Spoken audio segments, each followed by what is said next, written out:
Araw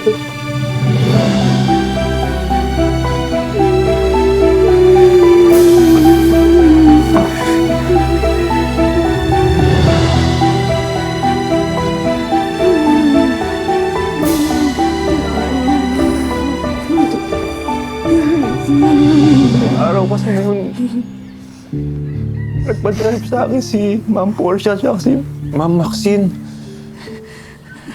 Pumunta sila makiling. Tapos, pumunta sila sa bahay niyo. Pagkatapos ng ilang sandali, bumalik sila sa sasakyan. Tapos, inutusan nila kung ako naman ang pumunta sa bahay niyo. Luis, si Mang Crisanto, hampas ko ng martilyo. Dalhin mo natin sa ospital. Napatay ko po yata siya.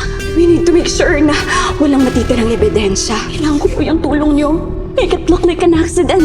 Sunugin niyo po yung kubo. Bibigyan kita ng 3 milyon. Tapos clean up all my problems.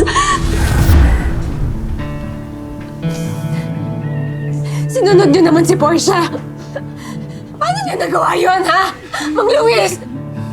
Nasaan konsensya niyo? Hindi ko alam, Amire. Ipit na kasi ako nun eh. Naisip ko kung may makakita, mas marami magiging tanong. Kaya sinunod ko yung utos nila.